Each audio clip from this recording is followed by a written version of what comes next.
Hello students, Nuniya search English classes में आपका स्वागत है। एग्जाम मास्टर की इस सीरीज में आज हम सब्जेक्ट वर्ब एग्रीमेंट के पार्ट 2 को स्टडी करेंगे। पार्ट 1 में हमने 1 to 10 रूल्स को स्टडी किया था और आज नेक्स्ट को देखते हैं। Rule number 11।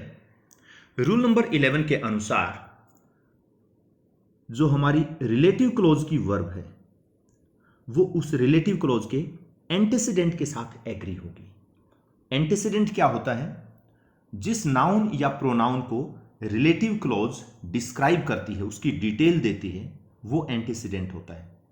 दूसरा तरीका यह है कि आप जब भी इस प्रकार से एनालाइज करें सेंटेंस को तो कंजंक्शन को देख लें। जो रिलेटिव प्रोनाउन रिलेटिव कंजंक्शन के रूप में यूज किए गए हैं आप उसको फोकस करें और उससे जस्ट जो पहले शब्द दे रखा है वो या तो नाउन मिलेगा या प्रोनाउन मिलेगा और वही एंटीसीडेंट होता है। अगर वो एंटीसीडेंट आपका सिंगुलर है तो कंजंक्शन के बाद में आने वाली वर्ब आपकी सिंगुलर होगी। अगर एंटीसीडेंट आपका प्लूरल है तो कंजंक्शन के बाद आने वाली वर्ब भी आपकी प्लूरल फॉर्म में होगी और होनी चाहिए। सेंटेंस में देखते हैं, Mohammed Rafi was one of the greatest singers who have ever lived on this earth. ये सेंटेंस है। अब इसमें हम देखते हैं कि कंजंक्शन क्या है जिसने दो क्लोजेस को जोड़ा है, मेन क्लोज और रिलेटिव क्लोज को जोड़ा है। तो मैंने आपको बताया कि कंजंक्शन आपके 3 या 4 ही होते हैं। एक तो WH वर्ड से मिलेंगे, हु, हुज, हुम मिल जाएगा आपको, या फिर दैट मिलेगा। तो ये 3-4 वर्ड्स हैं, ये हमें याद रखने होंगे। WH वर्ड ढूंढें या फिर दैट ढूंढ लें। इसमें WH वर्ड का यूज किया गया है तो कंजंक्शन से जस्ट जो पहले वर्ड यूज किया गया है उसको देख लें, वो इस क्लोज का एंटीसीडेंट है। क्योंकि WH वर्ड से आपकी रिलेटिव क्लोज शुरू होती है और उससे जस्ट पहले जो नाउन या प्रोनाउन है वो उसका एंटीसीडेंट होता है, उसी को डिस्क्राइब करती है वो क्लोज। तो पहले जो वर्ड है वो है सिंगर्स और ये है प्लूरल के अंदर। तो इसका मतलब है कि WH वर्ड के बाद यानी कंजंक्शन के बाद जो वर्ब आएगी वो भी आपकी प्लूरल में ही होनी चाहिए और ये वर्ब आपकी हैव, तो ये भी प्लूरल है और आपका एंटीसीडेंट है वो भी प्लूरल है, यानी दोनों एक दूसरे के साथ एग्री करते हैं। ये सेंटेंस आपका करेक्ट होगा। कई बार गलतियां यहां करते हैं हम लोग कि हम ये देखते हैं कि सेंटेंस की जो मेन क्लोज है उसका सब्जेक्ट है मोहम्मद रफी और वो सिंगुलर फॉर्म में है। तो ज्यादातर क्या होता है कि हम कंफ्यूजन में आ जाते हैं और इसके साथ हमारी वर्ब को एग्री करवा देते हैं, यानी हैव की जगह हैज लगा देते हैं। लेकिन यहां पे बात मोहम्मद रफी की नहीं बल्कि सिंगर्स की हो रही है, यानी आपकी जो रिलेटिव क्लोज है वो मोहम्मद रफी को डिस्क्राइब नहीं करती है जो कि मेन क्लोज का सब्जेक्ट है, बल्कि वो सिंगर्स को डिस्क्राइब करती है जो कि इस क्लोज का एंटीसीडेंट है। नेक्स्ट सेंटेंस में देखें, he is the one who has never deceived anyone. तो यहां पे WH वर्ड ये है हमारा कंजंक्शन। इससे फर्स्ट जो प्रीवियस वर्ड है वो देख लें और इसके नेक्स्ट वाला देख लें। अगर ये WH वर्ड में अगर हु है या फिर दैट है तो उसके तो तुरंत बाद वर्ब आ जाती है। अगर हुज है या फिर हुम का यूज किया गया है तो फिर उनके बाद में सब्जेक्ट आता है और फिर वर्ब आती है। ये थोड़ा सा आप ध्यान रख लेंगे। तो वन आपका सिंगुलर है इसलिए जो वर्ब बाद में आएगी वो भी सिंगुलर होनी चाहिए और हैज भी आपकी सिंगुलर फॉर्म में, तो दोनों नंबर और पर्सन में एक दूसरे के साथ एग्री करते हैं। ये सेंटेंस आपका ग्रामेटिकली करेक्ट हो गया। Next one is, his friend is one of the most brilliant players who have never lost the match.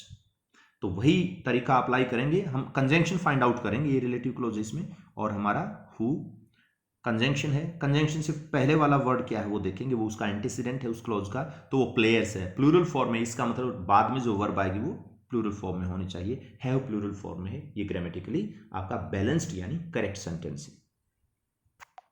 Next is rule number 12। इसमें यहां आप देख सकते हैं कि ग्रीन इंक में कुछ वर्ड्स लिखे गए हैं, जैसे each, every, everyone, someone, somebody, nobody, none, one, any और मैनी ए। बाकी तो सारे के सारे हमें पता है वो सिंगुलर है। कई बार कंफ्यूजन यहां हो जाता है, मैनी प्लूरल होता है लेकिन मैनी के बाद में अगर ए आ जाए तो अब ये सिंगुलर बन जाता है, इसलिए ये सिंगुलर की कैटेगरी में यहां पर रखा गया है। अगर आपका सेंटेंस इनमें से किसी भी वर्ड से शुरू होता हो तो जो बाद में वर्ब आएगी वो हमेशा ही सिंगुलर फॉर्म में होगी। जैसे सेंटेंसेस के माध्यम से समझते हैं। Each member has come, each subject हमारा यही है सेंटेंस का, और जो वर्ब है वो इसी के साथ एग्री करेगी, तो इसलिए हैज सिंगुलर फॉर्म में है। नेक्स्ट आपका many a student has not submitted his project yet. अब देखिए मेनी ए, अदरवाइज आप देखेंगे मैनी के तुरंत बाद अगर कोई नाउन आती है वो हमेशा ही प्लूरल में होती है, लेकिन मैनी ए के बाद में अगर नाउन आएगी वो भी सिंगुलर में होगी, और उसके बाद जो वर्ब आएगी वो भी सिंगुलर ही होगी, क्योंकि वो जो वर्ब है वो उसी नाउन के साथ एग्री करेगी। और वर्ब ही नहीं, उस वर्ब के बाद में अगर कोई प्रोनाउन भी यूज होता है उस नाउन के लिए वो भी सिंगुलर फॉर्म में ही यूज होगा, इसलिए हिज, हिज किसको रेफर करता है? स्टूडेंट को ही रेफर करता है यहां पे। नेक्स्ट है nobody has accepted his mistake, तो नोबडी सिंगुलर है, इसलिए वर्ब भी आपकी सिंगुलर होगी, और उसके बाद जो प्रोनाउन यूज किया जाएगा वो भी सिंगुलर में ही होगा। नेक्स्ट है रूल नंबर 13, और इसमें भी एक लिस्ट है, ईच, एवरीवन एंड वन। अगर ये वर्ड्स हैं इनके बाद में ऑफ का यूज किया गया है, इसको ऑफ स्ट्रक्चर बोलते हैं, ग्रामेटिकली इसको ऑफ स्ट्रक्चर बोलेंगे। ईच ऑफ, एवरीवन ऑफ और वन ऑफ, इस प्रकार से अगर आपको कोई सेंटेंस का स्ट्रक्चर मिल जाता है तो ऑफ के बाद में जो नाउन आएगी वो हमेशा ही प्लूरल होगी, या प्रोनाउन आएगा वो प्लूरल फॉर्म में होगा, और उसके बाद में जो वर्ब आएगी वो आपकी सिंगुलर फॉर्म में होगी। ये हमेशा ध्यान रखना है। तो सेंटेंसेस देखते हैं कि वन ऑफ द स्टूडेंट्स, अब देखिए वन आया है उसके बाद में ऑफ का यूज किया, तो ऑफ के बाद में जो भी नाउन आएगी वो प्लूरल होगी एज ए रूल, और बाद में जो वर्ब आएगी वो सिंगुलर होगी, क्योंकि ये जो हैज है वर्ब है ये वन के साथ एग्री करेगी ना कि स्टूडेंट्स के साथ, तो इस कंफ्यूजन में ना रहे।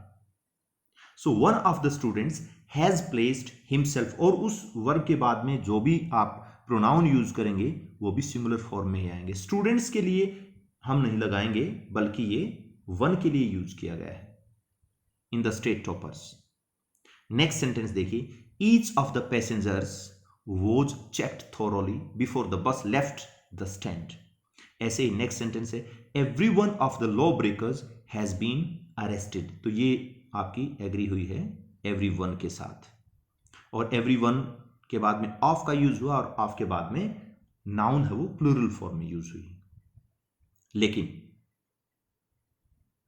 एक रूल इसी का जो सब पार्ट है वो कहता है, अगर ये ईच वर्ड है, सिर्फ ईच की बात की गई है, ईच जो वर्ड है इससे पहले अगर कोई प्लूरल फॉर्म में प्रोनाउन यूज किया गया है तो वर्ब आपकी प्लूरल हो जाएगी, फिर अब वो सिंगुलर नहीं होगी।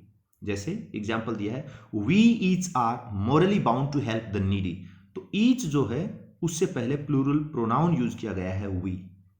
अब ये जो वर्ब है आपकी वो ईच से एग्री नहीं होगी, बल्कि जो आर है ये आपकी वी के साथ एग्री करेगी, और वी प्लूरल है इसलिए वर्ब भी आपकी प्लूरल होगी। अब ईच के बाद में सिंगुलर फॉर्म ऑफ वर्ब नहीं यूज कर सकते हम लोग। We each are morally bound to help the needy. ऐसे ही हमारा नेक्स्ट सेंटेंस है, they each have to submit their documents to avail the benefit of the scheme. अब देखिए कि दे प्लूरल है, उसके बाद में ईच यूज किया, तो बाद में जो वर्ब आई है वो प्लूरल फॉर्म में है, और वर्ब अकेले नहीं, जो प्रोनाउन यूज किया गया है वो भी प्लूरल फॉर्म में ही यूज किया गया है, देर यूज किया गया है। नेक्स्ट सेंटेंस और लास्ट सेंटेंस इस कैटेगरी का है कि we each are to report sharp at 7 in the morning, we each are, तो यहां पर भी आपकी जो वर्ब है वो प्लूरल है, जो कि वी के साथ एग्री करती है। नेक्स्ट है हमारा रूल नंबर 14। रूल नंबर 14 के अनुसार अगर कोई ऐसा सेंटेंस है जो या तो अनफुलफिल्ड डिजायर की बात करता है या किसी ऐसी डिजायर की बात करता है जो कि अनफुलफिलेबल है, यहां पे जो हाईलाइटेड वर्ड है ये अनफुलफिल्ड और अनफुलफिलेबल डिजायर, तो इस प्रकार के केस में हमेशा ही हम वर्ब का सब्जेंटिव मोड यूज करते हैं। वर्ब का सब्जेंटिव मोड होता है, वर्ब के 3 मोड होते हैं और ये आपका सब्जेंटिव थर्ड मोड है। ये सब्जेंटिव मोड ऑफ वर्ब वो मोड होता है जिसमें हम किसी ऐसी इच्छा की बात करते हैं जो या तो अभी तक पूरी हुई नहीं है या फिर इच्छा ऐसी है कि वो हो भी नहीं सकती पूरी कभी। जब भी कभी इस प्रकार के आप मतलब सेंटेंसेस पढ़ें या देखें या एग्जाम में ऐसे सेंटेंसेस आए तो वर्ब हमेशा ही वर यूज की जाती है इसमें। हालांकि इनफॉर्मल लैंग्वेज में वॉज भी यूज कर लेते हैं, लेकिन हम यहां पर बात कर रहे हैं एग्जामिनेशन पॉइंट ऑफ व्यू की जैसे, वो भी कॉम्पिटिटिव एग्जाम से उनके पॉइंट ऑफ व्यू से, तो वहां पे स्टैंडर्ड लैंग्वेज यूज होती है और उसमें हमेशा ही वर का प्रयोग होगा सब्जेंटिव मोड में। इसमें देखते हैं सेंटेंसेस जो है वो, I wish I were a singer. इच्छा किस चीज की है? सिंगर बनने की है, और ये सेंटेंस दर्शाता है कि वो अभी तक पूरी नहीं हुई है, इसलिए आई के साथ हमने यूज कर दिया वर्ब का। हालांकि आई के साथ वॉज आता है जनरली, लेकिन यहां ये subjunctive mode of the verb है। अनफुलफिल्ड डिजायर है अभी तक। If my friend were rich, वो रिच है नहीं, इच्छा है रिचनेस की लेकिन वो रिच है नहीं अभी तक, अनफुलफिल्ड डिजायर है, इसलिए आपका फ्रेंड के साथ वर यूज किया गया है। हालांकि फ्रेंड आपका सिंगुलर फॉर्म में है, वोज होना चाहिए, लेकिन ये सब्जेंटिव मोड ऑफ वर्ब है, इसलिए वर यूज किया गया है। Next one is would that my father were a जज। ये भी अनफुलफिल्ड डिजायर है, वुड दैट, काश मेरे पिताजी जज होते, तो अभी तक वो जज है नहीं, इसका मतलब है the desire is unfulfilled yet. और कुछ एक ऐसी डिजायर्स होती हैं जो कि अनफुलफिलेबल होती हैं, यानी वो फुलफिल हो ही नहीं सकती। जैसे ये कहें कि I wish if I were A bird, अब इंसान पक्षी हो ही नहीं सकता, ये अनफुलफिलेबल डिजायर है, अनफुलफिलेबल डिजायर है, इसलिए यहां पर भी subjunctive mode of the verb भी यूज किया जाएगा। नेक्स्ट इज, ये फ्रेजेस हैं, 2-3 फ्रेजेस यूज की गई हैं। ये फ्रेजेस जब भी आपको कभी मिले, सेंटेंस इनसे बिगिन करता हो, तो उसके बाद में वर्ब आपकी हमेशा ही प्लूरल आएगी, क्योंकि ये लार्ज नंबर को दर्शाती हैं। अ नंबर ऑफ है, अ लार्ज नंबर ऑफ या अ ग्रेट नंबर ऑफ, अगर ये फ्रेजेस हैं तो वर्ब आपकी प्लूरल में होगी। सेंटेंसेस देखिए, a great number of candidates have applied for the post, a great number of, a number of और लार्ज नंबर ऑफ। उसके बाद में एक तो आपकी जो नाउन है, आप देखिए ग्रीन फॉन्ट में लिखी गई है, ग्रीन इंक में, ये आपकी प्लूरल आएगी हमेशा ही। ऑफ स्ट्रक्चर में आप ध्यान रखें, जब कभी भी आपको सेंटेंसेस मिलते हैं, चाहे वो ईच एवरी से शुरू हो या ग्रेट नंबर लार्ज नंबर से शुरू हो, उसके बाद में जब ऑफ आता है तो ऑफ के बाद में नाउन हमेशा ही प्लूरल आती है। लेकिन उसके बाद में वर्ब, नाउन के बाद में वर्ब आपकी सिंगुलर होगी या प्लूरल होगी, उसके लिए सर्टेन हमें स्टेप्स लेने पड़ेंगे। तो ग्रेट नंबर ऑफ कैंडिडेट्स, अब ग्रेट नंबर ये प्लूरल को दर्शाता है, तो यहां हम इसके साथ एग्री करेंगे, ये प्लूरल है आपकी, इसलिए वर्ब भी आपकी प्लूरल में होगी। और ऐसे ही a number of players were, और ऐसे ही animals have migrated to nearby forest. लेकिन ये जो 3 फ्रेजेस दी गई हैं यहां पे, the number of, the amount of और द क्वांटिटी ऑफ, उसके बाद में जो भी डिजिट आए आपकी, तो वो आपकी सिंगुलर है प्लूरल है, उससे फर्क नहीं पड़ेगा, लेकिन जो वर्ब आएगी वो आपकी सिंगुलर होगी। ये जरूरी पॉइंट है नोट करने के लिए। एग्जाम्पल में देखिए, the number of candidates, the number of candidates, यहां पर भी आप देखेंगे ऑफ स्ट्रक्चर है, ऑफ स्ट्रक्चर में जो ऑफ के बाद में नाउन यूज की गई है वो प्लूरल है कैंडिडेट्स, लेकिन जो वर्ब यूज की गई यहां पे वो सिंगुलर है। क्यों? क्योंकि द नंबर जो है वो सिंगुलर कैटेगरी में आता है। और ऐसे ही the amount of milk was not sufficient for 10 people. तो ये ध्यान रखें कि अगर ऊपर वाली 3 फ्रेजेस से आपका सेंटेंस शुरू होता है तो वर्ब आपकी प्लूरल होगी, और ये जो 3 आपकी फ्रेजेस है इनसे आपका सेंटेंस शुरू होता है तो फिर आप जो है ना सिंगुलर वर्ब का यूज करेंगे इनके साथ, इन 3 फ्रेजेस के साथ। नेक्स्ट इज रूल नंबर 16, अगर सेंटेंस का हमारा सब्जेक्ट जो वो ऑल है या सम है, तो फिर आपकी जो वर्ब है वो सिंगुलर भी हो सकती है और वो प्लूरल भी हो सकती है, लेकिन ये डिपेंड करेगा कि ऑल और सम के बाद में नाउन कैसी आई है आपकी। अगर नाउन काउंटेबल है तो वो हमेशा प्लूरल फॉर्म में होगी और उसके बाद में वर्ब भी प्लूरल होगी। अगर आपकी नाउन अनकाउंटेबल है, कोई लिक्विड है, कोई सीरियल है, कोई मेटल है, अनकाउंटेबल नाउन है, तो फिर आपकी जो वर्ब है वो सिंगुलर फॉर्म में होगी। तो ये आप सेंटेंस जब पढ़ें तो उस टाइम गौर से स्टडी करें। ये सेंटेंसेस भी देखते हैं हम लोग। All the milk has been spilled, अब ऑल का यूज किया गया है, लेकिन मिल्क हमें पता है कि मिल्क है वो अनकाउंटेबल कमोडिटी है, उसको काउंट नहीं किया जा सकता, मेजर किया जा सकता है, काउंट नहीं हो सकता। इसलिए अगर ये अनकाउंटेबल नाउन है तो फिर वर्ब जो आएगी वो आपकी सिंगुलर फॉर्म में होगी। ऐसे ही all the students have come to ground, अब देखिए ऑल वही ऑल का प्रयोग किया गया है, लेकिन बाद में जो नाउन आई है आपकी वो स्टूडेंट्स, वो काउंटेबल है और प्लूरल फॉर्म में है, क्योंकि ऑल और सम के बाद में अगर काउंटेबल नाउन आएगी तो हमेशा ही प्लूरल आएगी, और अगर वो नाउन प्लूरल है तो उसके बाद में वर्ब भी आपकी प्लूरल होनी चाहिए, तभी एग्रीमेंट होगा दोनों के बीच में। थर्ड सेंटेंस है सम फूड वॉज लेफ्ट, अब देखिए फूड है वो अनकाउंटेबल है और इसलिए वर्ब है वो भी सिंगुलर यूज की गई है, was. Next one, some players were not happy with the decision of umpire, यहां पे आपकी नाउन है वो काउंटेबल है और इसलिए आपकी जो वर्ब आई है वो भी प्लूरल फॉर्म में आई है। तो ये ऑल और सम के साथ होता है, ये ध्यान रखें कि उसके बाद में नाउन अगर काउंटेबल है तो वर्ब प्लूरल है, और अनकाउंटेबल नाउन उसके बाद में यूज की गई है ऑल और सम के बाद, तो वर्ब आपकी सिंगुलर में होनी चाहिए। Next one is rule number 17, यहां आप देखेंगे कि एक ग्रुप ऑफ नाउन्स दे रखा है।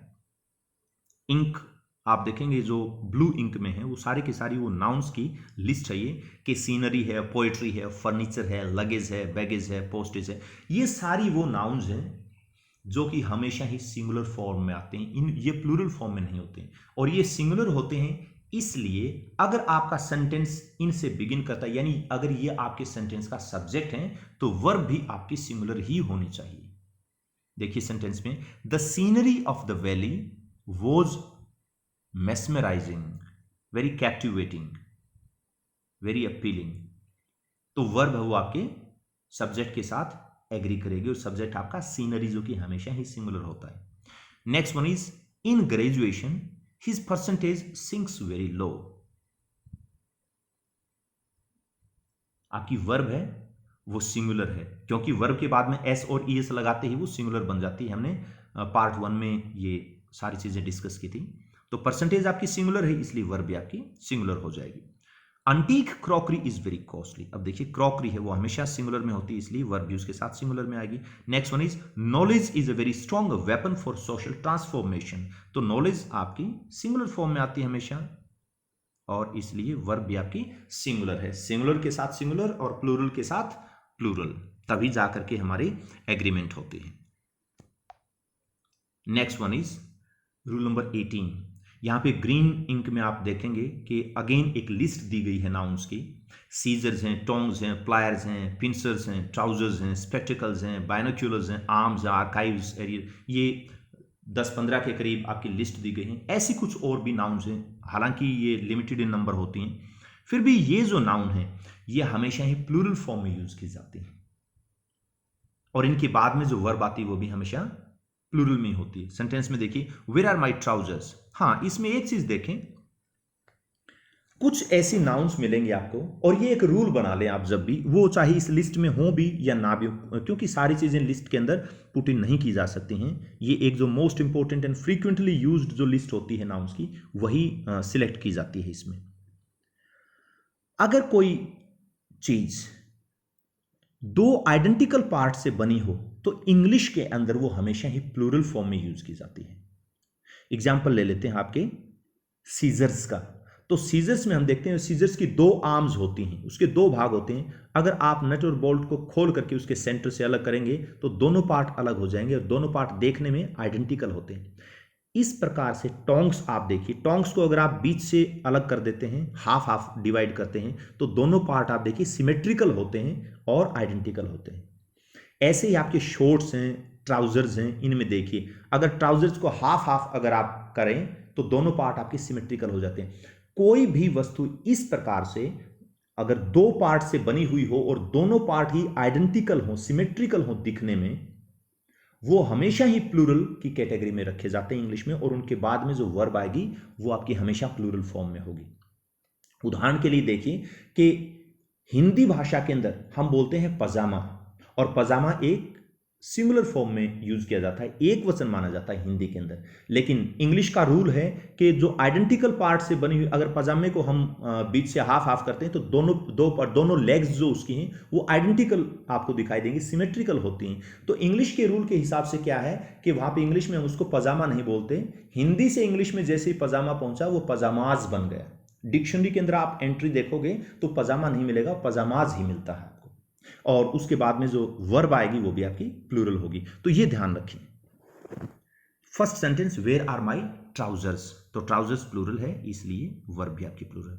Tongs were lying near the oven, his assets have been seized, asset नहीं होता है, असेट्स हमेशा प्लूरल में आएगा, ये लिस्ट यहां पे दी भी गई है। Arms were given to the beggars, arms जो भीख में जो भी वस्तु देते हैं वो आर्म्स कहलाती है, तो उसके साथ भी प्लूरल वर्ब है।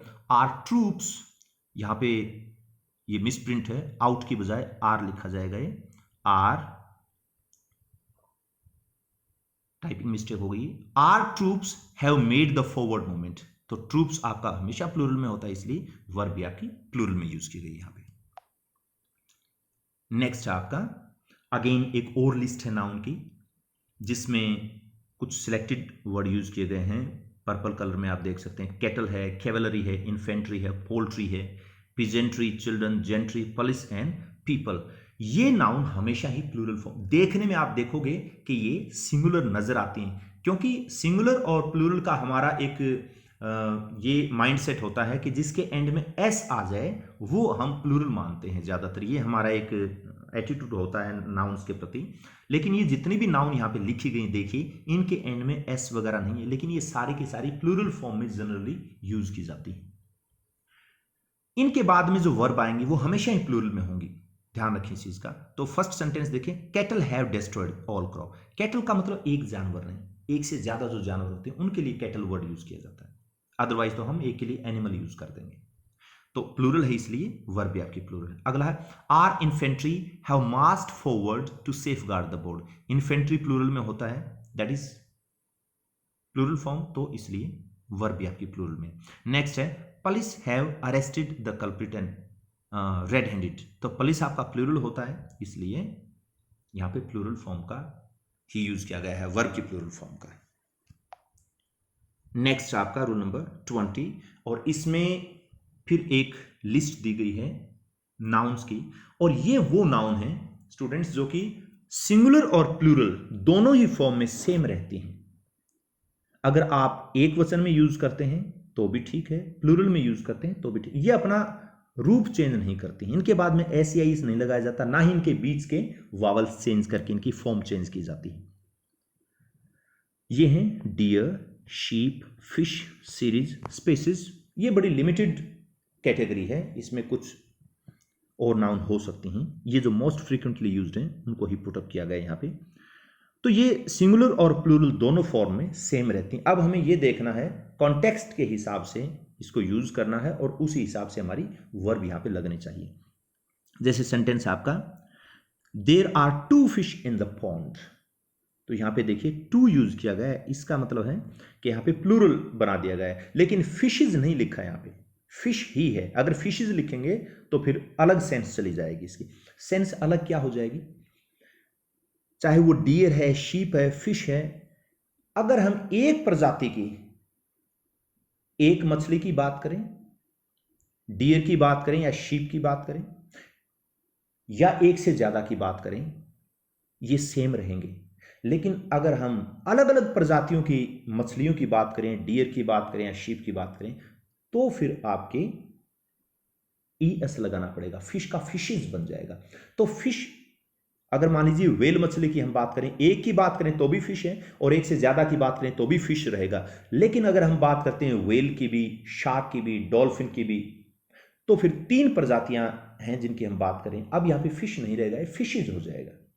ऐसे ही जैसे पीपल वर्ड है आपका, पीपल हमेशा ही प्लूरल फॉर्म में होता है। पीपल का अगर सिंगुलर करेंगे तो पर्सन बनेगा, लेकिन कई जगह आपको पीपल्स भी देखने को मिलेगा सर्टेन केसेस में, और वो केसेस वो होते हैं जब पीपल का मतलब होता है ग्रुप ऑफ पर्संस, लेकिन पीपल्स का मतलब होता है group of different nationals. Different nationals का मतलब होता है अलग अलग रेसिस के लोग, अलग अलग देशों के लोग।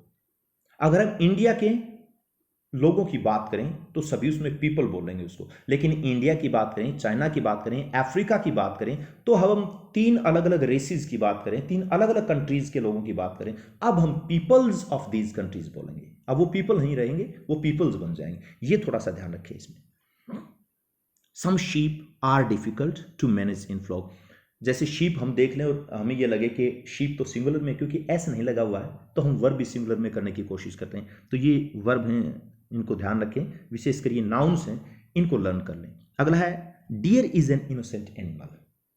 अगर इसको प्लूरल करेंगे तो डियर नहीं बदलेगा, बाकी चीजें बदलेंगी। बदलाव कहाँ होगा? Deer are innocent animals, an निकल जाएगा यहां से और एनिमल का एनिमल्स हो जाएगा, तो ये प्लूरल का सेंटेंस होगा। लेकिन डियर सिंगुलर में भी वही और प्लूरल में भी सेम है। तो ये था हमारा रूल नंबर 20। तो 10 रूल्स हमने फर्स्ट वीडियो में पढ़े और बाकी के 10 जो हैं वो इस वीडियो के अंदर हमने कवर किए हैं। तो ज़्यादातर जो सब्जेक्ट वर्ब एग्रीमेंट है वो हम कवर कर चुके हैं इन दोनों वीडियोस में। अगर कोई और मोस्ट इंपॉर्टेंट अगर रूल हैं तो उनके लिए हम थर्ड पार्ट भी बनाएंगे, 3 पार्ट में कंप्लीट हो जाएंगे। अगर आपको वीडियो अच्छी लगी हो, आपको लगता है कि इस प्रकार की वीडियोस आपके एग्जाम में काफ़ी हेल्प करेंगे, तो आप चैनल को सब्सक्राइब करें, शेयर करें और कमेंट में नीचे लिख करके बताएं कि और किस प्रकार की वीडियोस आपको चाहिए। आज के लिए इतना ही काफ़ी। फिर मिलता हूं आपके साथ नई वीडियो के साथ। तब तक के लिए keep learning, keep studying and stay safe.